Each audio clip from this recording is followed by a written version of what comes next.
ტატო ციქარიძე, ხელოვნების სახლის გუნდის წევრი. ნიკა სომხიშვილი, ხელოვნების სახლი.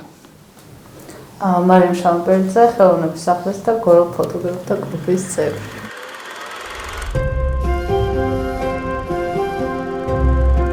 ხელოვნების სახლის ალბათ მთავარი რაც შექმნა არის პირველ რიგში ადამიანური ურთიერთობები და იმ ადამიანების გაერთიანება, ვინც ქალაქში ცალ-ცალკე ქმნიდა ხელოვნებას, ან აინტერესებდა ხელოვნება და დაუკავშირა ერთმანეთს და საერთო ძალისხმევით დაიწყო პროცესი, რასაც ქვია ქალაქის იდენტობის შეცვლა.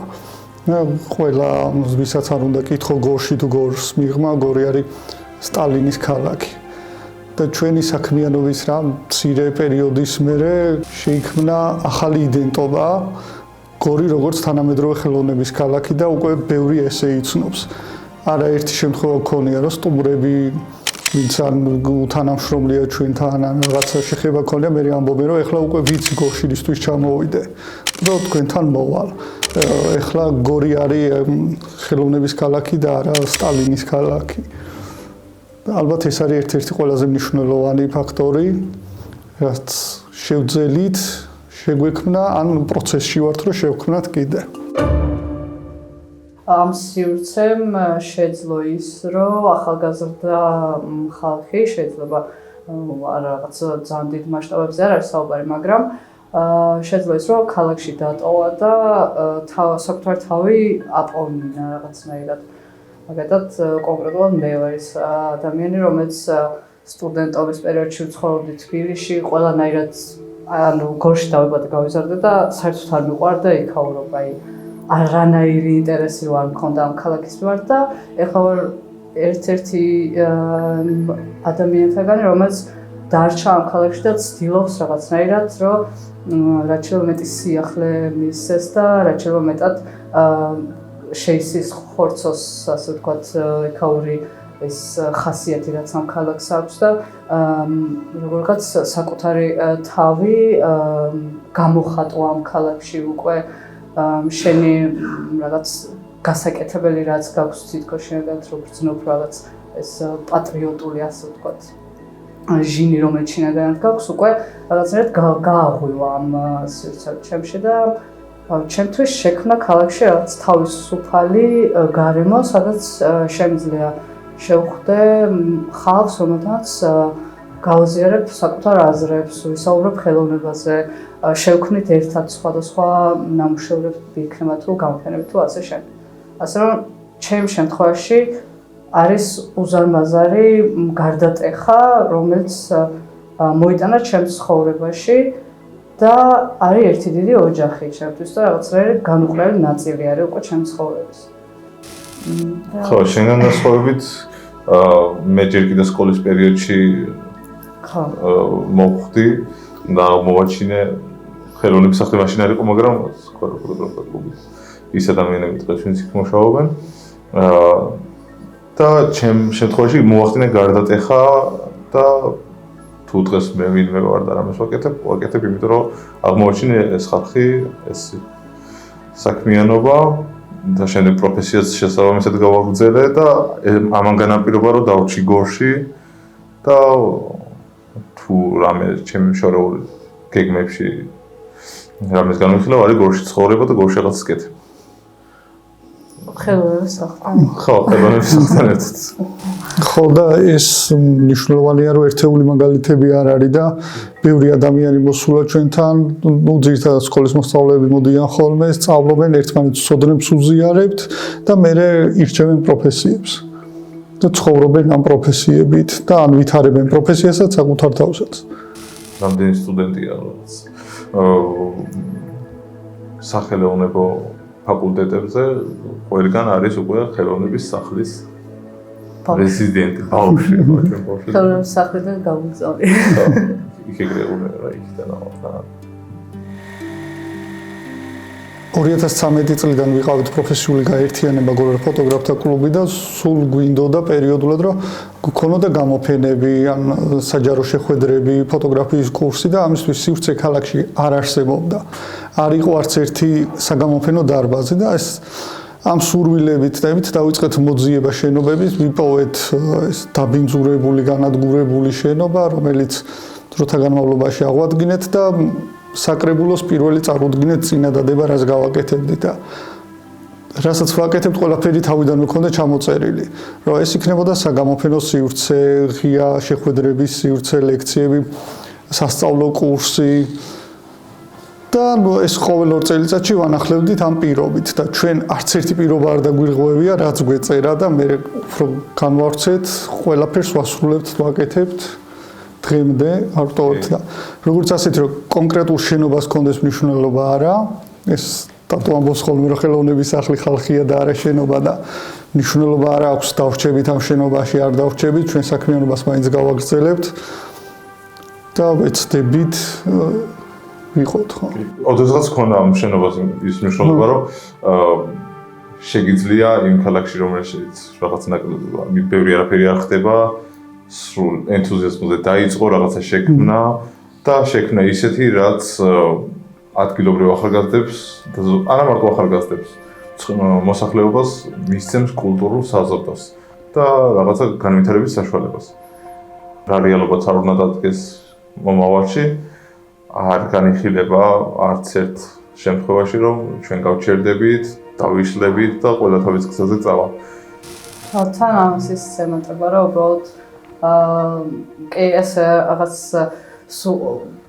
საბოლოოდ ისე გამოგდის ხოლმე, რომ ნებისმიერ რაღაცა რთულ მომენტში, როგორც არ უნდა ვიყოთ, როგორი სიმძიმის მომენტი არ უნდა იყოს, მაინც რაღაცა მხიარულ ტალღაზე ვცდილობთ დარჩენას და პოზიტიურად რაღაცა იმ სიმძიმიდან ამოსვლას და გადარჩენას ასე.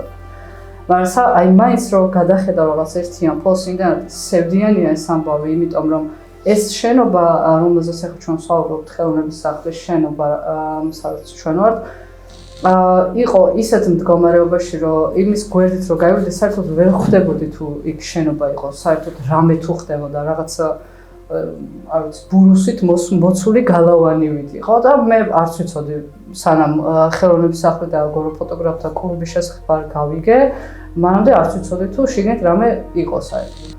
შესაბამისად, სევდიანს კიდევ უფრო ის ხდის, რომ უამრავი შენობა არის მუნიციპალიტეტში და არ მარტო ამ საქართველოშიც რო აიყო მთლიანად, უამრავი შენობა არის, სადაც შეუძლია მერიას, რომ მაგალითად ნებისმიერი საქმე განახორციელოს და აი იყოს რაღაცა პროექტი, რომ ამ შენობას განაახლებს, შეიყვანს ხალხს, იმუშავებს ამ შემდეგ. და როგორც ასეთი რომ აი ფიქრობ ხარ რომ შენობა არ არის მაგალითად და როგორც მიზეზი რომ მოიგონეს რომ გორში სხვა შენობა არ არის და ჩვენი შენობა უნდათ იმისთვის რომ რაღაც ინოვაციების ცენტრი გახსნა ეს ყველაფერი ძალიან დიდი ტყუილი და რომ ქალაქში რო გაივლი უამრავი მიტოვებული შენობა უამრავი კულტურული მემკვიდრეობის ძეგლი არის ზოგი დამწვარი კი ბატონო ზოგი დამწვარი რომელსაც ყურადღებას საერთოდ არ აქცევენ ასევე არის აღდგენილი შენობებიც, რომელიც ფუნქციურად არაა დატვირთული და ნებისმიერგან შეუძლიათ გააკეთოთ. ჩვენ არ ვთვლით, რომ ეს შენობა ჩვენი საკუთრება არა, ეგეც უნდა აღვნიშნოთ, ვიცით, რომ ეს არის მუნიციპალიტეტის საკუთრება, მუნიციპალიტეტის ოღონდ მოსახლეობის და არა პარტიული კუთვნილება და ვიცით, რომ ეს ქონება უნდა გამოყენებული იყოს მოსახლეობისთვის საუკეთესო ინტერესების შესაბამისად რა. თუ ვინმე ამბობს, რომ აქ იმაზე უკეთეს რამეს გავაკეთებ, ვიდრე ხელოვნების სახლია, რა თქმა უნდა, ჩვენ არანაირი პრეტენზია არ გვაქვს და არ ვამბობთ, რომ ეს საკუთრება რაღაც ჩვენი გუნდის რა თქმა უნდა, დავთმობ და შემოვიდა. უბრალოდ მაგასაც ვერავინ ვერ ასაბუთებს, უკეთესი რისი გაკეთება შეუძლია და რატო არ არის აუცილებელი ჩვენი იქ ყოფნა. ეგეც გასააზრებელია ხოლმე და დასაფიქსირებელი რა ვიღაცებს გონიათ რომ აი დაიკავეს და ამათ თავიანთი გონიათ ეგ შენობა არა ეს არის მოსახლეობის და ჩვენ ვთვლით რომ მუნიციპალიტეტისთვის ძალიან საჭირო და აუცილებელ საქმეს ვაკეთებთ და თუ უკეთესი გამოჩნდება რა თქმა უნდა აკეთო. ამას ის ემატება რომ მაგალითად სივრცეს ჩვენ სრულად უსასყიდლოდ ვუთმობთ ხალხს ვისაც მაგალითად უნდა რომ რაღაცა თუნდაც საჯარო ლექცია ჩაატაროს ან ფილმის შველება ქონდეს ან სხვა ორგანიზაციებს უთმობთ და მუნიციპალიტეტის შეხვედრებიც კი ყოფილა ჩვენ სივრცეში ხო და ნუ ძალიან ისეთი არის რა გეუბნებიან რომ ინოვაციების ცენტრი უნდა გავხსნა და ამ დროს ერთ-ერთი ესეთი ორგანიზაცია ხარ დიდი ორგანიზაცია გორში რომელსაც აფასებენ სხვადასხვა ქვეყნიდან და სხვადასხვა ქალაქებიდან და შენთან არ შემოდიან კოლაბორაციაში და უშუალოდ შენი პირიქით გაგდება უნდა და გარიყო რაღაც. თან ეს ინოვაციების ცენტრი სახწერა რო ნახეთ რა იყო. იყო რეალურად ინოვაციების ცენტრი, ჰაბი, სადაც ახალგაზრდებისთვის იქნება თავისუფალი სივრცე, იქნება ტექნიკა, კომპიუტერული რაღაც გააკეთონ და პრინტერი. ხო, სამი და კიდე ბევრი სხვა ასპექტი არის და არიან ახალგაზრდები, ვინც ხელოვნების სახში ახალგაზრდები მოდიან, მეცადინეობენ, სამაგიდო თამაშებს თამაშობენ, კომპიუტერებს იყენებენ, პრინტერებს, ყველანაირი შესაძლებლობა არის უკვე მანდ, რომელსაც თვითონ იძახიან, რომ უნდა გააკეთონ. ჩემი პირადი აზრი არის ის, რომ ეს პრინციპის ამბავი არ გვეხება მარტო ჩვენ. ეხება ზოგადად ჩვენ კოლეგებს, სახელმწიფო სფეროს და NGO-ებს. ჩვენ რაღაც შუაში ვართ სპაიდერმენი. NGO-ებსა და სახელმწიფო სფეროს. და ჩვენ თუ ხა გავჩერდებით, ჩვენ თუ ხა რაღაც მობიერებ შპილად გამოვალთ. ეს იქნება პირველი პრეცედენტი, როცა ამ რეჟიმმა ცენზურა დაამყარა. ხო. და მე მოყვება სხვებიც. ხო, ინსტალაციის მთავარი იდეაც ხო მანდ წამოვიდა, რომ სახელმწიფო სივრცე ხარ, რომელიც არ შეიძლება იმ მომენტში რომ ჩუმად ყოფილიყო.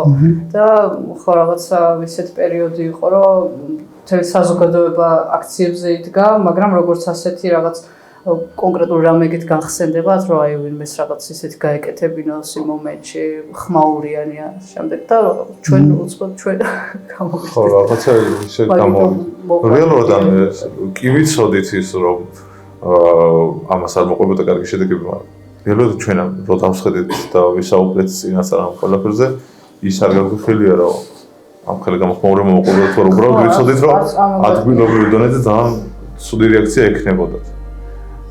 მაგრამ ხალხი მოდიოდა და რო ნახულობდა მადლობას გვიხდიდნენ, აი იგი იყო ძალიან მნიშვნელოვანი ჩვენთვის და მასწავლებლები, პედაგოგები მოდიოდნენ და გვეუბნებოდნენ, რომ მადლობა რომ ქალაქში ხართ თავისუფლების კუნძული. ძალიან ცუდად ჟღერდა, ძალიან სევდიანი, რათა შეიძლება რომ კუნძული ხარ ქალაქში. ხო. მაგრამ თან რაღაცა გესმის რომ ვიღაცებს შენი იმედი აქვს და შენგან ელოდნენ ამ ყველაფრის გაკეთებას. ჩვენი შეფასება ცოტა რთული იქნება მაგაზე, რომ აი ჩვენ ვთქვათ, რომ ახლა გამოფენა გავაკეთეთ და ამით გორის სათქმელი ვთქვით და რაღაც ეს ალბათ ცოტა რთული იქნება, მაგრამ შეგვიძლია ვთქვათ შეფასებები რაც მივიღეთ მანდიდან გამომდინარე კი ალბათ იყო განცდა იმისა, რომ ქალაქმა თქვა სათქმელი რაღაცნაირი კომპლექსი შეიძლება გვაქვს გორელებს, რომ ერთი სტალინის ქალაქია, მეორე არაფერი იქიდან ხმა არ ისმის, მთელი თბილისი რო აქციაზე დგა და სხვადასხვა ქალაქებში უწყვეტი აქციები მიდიოდა იმ პერიოდში გორიდან არაფერი არ ისმოდა და ეს რო დაფიქსირდა მოსახლეობაც იყო მადლიერი, პლუს მხარდაჭერაც იყო და დაფასებაც ცენტრალური აქციებიდან. ხო და მაგის შედეგი იყო ალბათ ის, რომ ჩვენ მხარდამჭერების აქცია რო შეხვედრა რო დავაორგანიზეთ, ძალიან ბევრი ადამიანი ჩამოვიდა თბილისიდან. ეს იყო როგორც სახელმწიფო სფეროს წარმომადგენლები, ისევე აქტივისტები, ახალგაზრდები და აი ძალიან ბევრი ადამიანი მოვიდა რა, მაგდენი ადამიანი აქციებზე არ გამოსულა გორში მანამდე და მაგის მერე უკვე ძალიან დაიძრა პროცესები, იყო მარშები ძალიან დიდი ქალაქში და საპროტესტო გამოსვლები იყო რა. და ამას მასაც დავამატებ, რომ ჩვენ სტილისტურად როგორც გავაკეთეთ ეს წარწერები, ეს რაღაცა სისხლიანი ნაღვენთის ეს კონა ვიზუალური ეფექტი უცბად რო შეგადავდით და მსგავსი ტექნიკები გაჩნდა.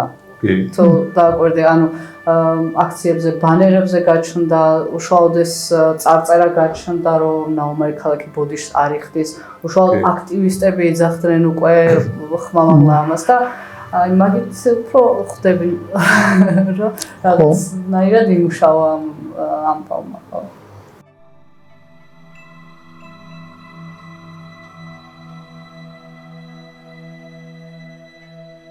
თავარი სათქმელი ალბათ მაინც ეს ფრონტ ეს იყო წარწერა ეს მრგვალი სივრცე და ჩასასვლელში პირველი პირველ პლანზე რაც ხდებოდა, იყო ეს ნაუმარი ქალაქი ბოდიშს არ იხდის და ეს წარწერა როგორც ასეთი ჩვენ არ მოგვიფიქრები, ანუ ეს წარწერა გაჩნდა ასე უცბად ქალაქში სოციალურ ქსელში გაჩნდა, რაღაცნაირად ვირუსულად გავრცელდა და რა თქმა უნდა ჩვენ ვეთანხმებოდით ამ ყველაფერს და ჩვენც ხო რაღაცნაირად უფრო მასშტაბში გადმოვიტანეთ ეს წარწერა, ხო? იმის საპროტესტო ფრაზის ნაწილი იყო. რადგან ასე გააპროტესტა და ეს ინსტალაცია რომელიც საპროტესტო ლოზუნგებს ეხებოდა, ეს იყო მთავარი ჩვენი სათქმელი, იმიტომ რომ ჩვენ ყველაზე მეტად გვეხებოდა. კი, მაგრამ ის აქცია რო იყო, რომელ დღესაც თქვა, პოზიციაზე მაგას მოყავს ამბავი და არჩევნებს და იმას რომ ისევ და ისევ იგივე წრეზე უტრიალებს და ისევ აქციებზე ვიდექი გავართ დღემდე, იმის მე რამდენი ხანი გავიდა რა ვიცი. საქართველოს ისტორიაში თაობას არ ახსოვ, რომელიც რაღაცა დამოუკიდებლობის ისტორიაში, რომელიც არ იბრძოდა და ეს წრეზე ტრიალი და სისხლის და ისევ თავისუფლებისთვის იბრძვა, ისევ დამოუკიდებლობისთვის იბრძვა და ეს ყველაფერი არის ძალიან სევდიანი საერთო ჯამში, იმიტომ რომ ვერ ვეღირსეთ. ანუ სიტუაცია იყო ესეთი, რომ ჩერკოვში იყო ჩამოსული წინა საარჩევნო შეხვედრებზე დიდი სცენა, დიდი შეხვედრა ნახევარი ქალაქი გადაიკეტა და ამ ქალაქი გამოგვიცხადა, რომ უნდა მოუნახოთ ჩვენ თავში ისწავლა, რომ ბოდიში მოუხატოთ მათ. ხო, თან მნიშვნელობა იმასაც აქვს, სად იყო ეს სიმბოლურად გორის ციხის მიმდებარე ტერიტორიაზე იყო. ხო, ძირში რა, ფაქტობრივად. გორის ციხის. ამას მოყვა არჩევნები, რომლებიც პირდაპირ მნიშვნელობით მოგვყარეს და რაღაცნაირად კი მუშაობ შენ საქმეს აკეთებ, მაგრამ აი აქტივისტი რო ხარ და არტისტი რო ხარ, ხოს რაღაცა შენი სათქმელი თქვა, კი აქციებზე სისტემატურად დავდიოდით, ვაშუქებდით, როგორც წეგან აღვნიშნეთ, მაგრამ მაინც იყო რაღაცა რაც უნდა გავუკეთებინა. და ეს დავიწყეთ, უთქვით უბრალოდ რომ მოდი შევიკრიბოთ და გადავწყვეტოთ, რას ვაკეთებ. თავარი სათქმელი ეგ არის, რომ ბოდიშს არ მოვიხსენოთ.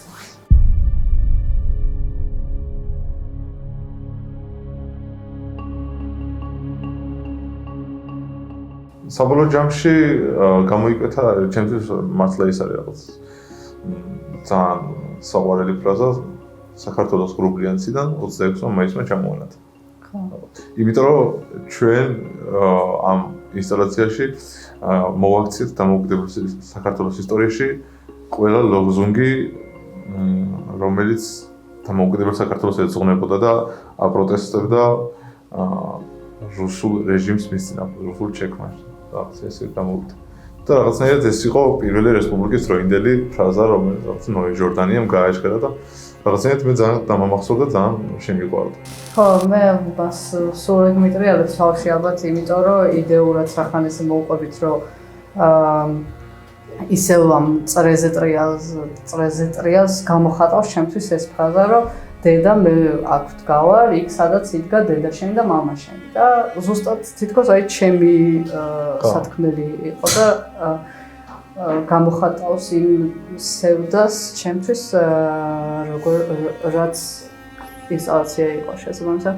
ნუ ეს ფრაზა რაღაც ჩამრჩა, სულ მახსენდება თუ მაგ ინსტალაციაზე ვფიქრ.